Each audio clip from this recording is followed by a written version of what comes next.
नमस्कार, मैं नसीम अहमद। आज मैं हूं गाजियाबाद डिस्ट्रिक्ट कोर्ट के अंदर और हमारे पास कुछ एडवोकेट हैं, हम उनके चैम्बर पे हैं। बहुत ही सुलझे हुए एडवोकेट साबिर चौधरी, जो कई बार गाजियाबाद कोर्ट में इलेक्शन भी लड़ चुके हैं और सुलझे हुए वकील है, और उनके असिस्टेंट इमरान मलिक है।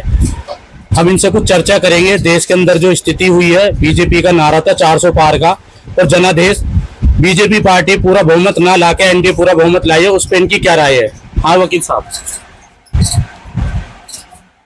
2024 का जो चुनाव हुआ है, देश के अंदर सभी पार्टी अपने आपे को खुद देख रही है। जो जनादेश जनता द्वारा आया है, ये किसी जो सत्तारूढ़ दल था फुल फ्लैश उसके पक्ष में नहीं है।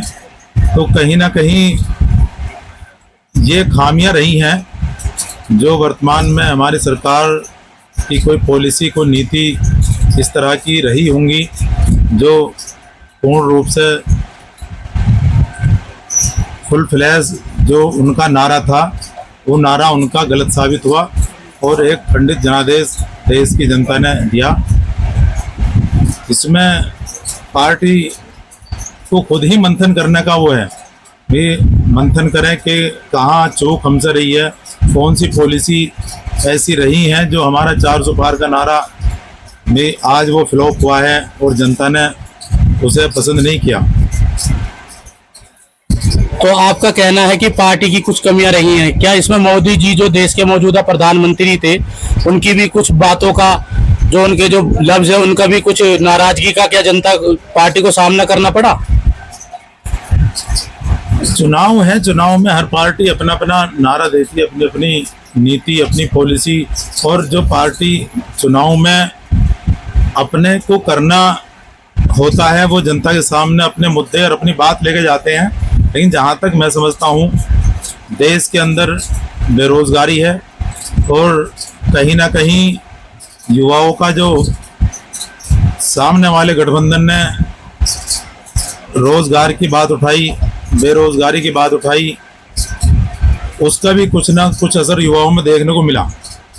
लेकिन ये अच्छी बात है, देश के अंदर ऐसा कोई हिंदू मुस्लिम वाला मुद्दा या हिंदू मुस्लिम वाली बात नहीं चली।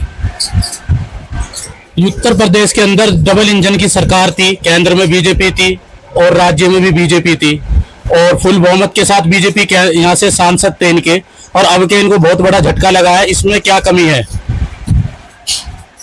अब वही बात है, ये तो सरकार की पॉलिसी जो जनता ने अगर इस तरह से नकारा है और जो उम्मीद थी, उम्मीद के विपरीत रिजल्ट आए हैं सत्तारूढ़ दल के, तो कहीं ना कहीं जनता को खुश करने में, जनता की जो एक ज़रूरत थी उसको पूरा करने में कहीं ना कहीं मौजूदा सरकार विफल रही है और इस पर आत्ममंथन करने की ज़रूरत है।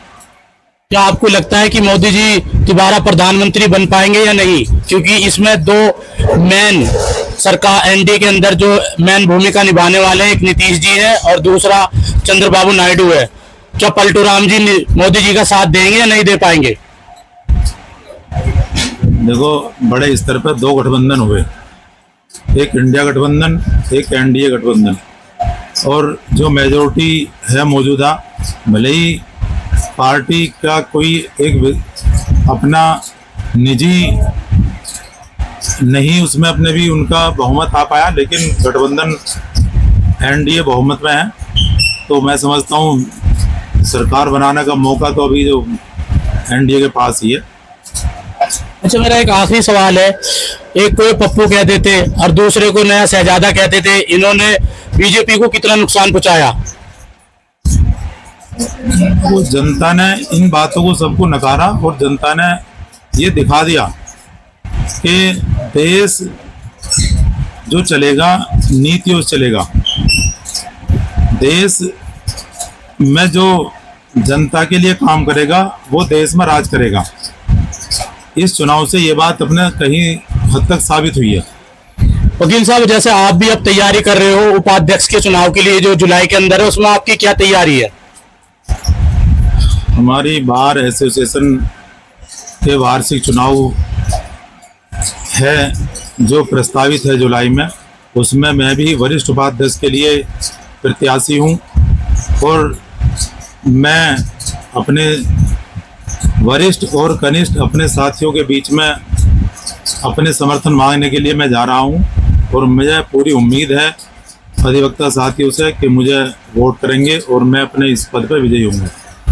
अब हम कुछ चर्चा इमरान जी से भी करते हैं। इमरान जी, जो जनादेश आया देश के अंदर, इस पे आपकी क्या राय है? दरअसल क्या मैं आपको बता दूं, सबसे पहले ये चुनाव था बेरोजगारी के खिलाफ, ये चुनाव था संविधान के खिलाफ, ये चुनाव था उन स्थितियों के खिलाफ जो इन्होंने पैदा करी एनडीए ने। आपने देखा होगा किस प्रकार सांप्रदायिक माहौल बना दिया, हिंदू मुस्लिम, यहाँ तक कि इस चुनाव में आपने देखा होगा मंगलसूत्र जैसी चीजों पर बात रखी गई। तो आप हम समझ सकते हैं कि ये चीजें सब फेल हो गई। यहाँ तक कि आप देखोगे अयोध्या के अंदर भी समाजवादी पार्टी की जीत हुई। इससे ये मतलब होता है कि धर्म एक आस्था का विषय है जो हमारे आस्था तक सीमित है, ना कि हमारे समाज के कल्याण का विषय है। और समाज की जीत हुई, सब समाज की जीत हुई, सभी ने वोट दिया इंडिया को और इंडिया ने बहुत अच्छी परफॉर्मेंस करी, बहुत अच्छी चुनाव जीता। तो इंडिया गठबंधन फिर भी बहुमत तो नहीं ला पाया ना। दरअसल बहुमत जो इंडिया को बनाने वाले थे नीतीश कुमार जी, अब वो इंडिया से अलग हो गए, एनडीए में उसी टाइम पे ही चले गए।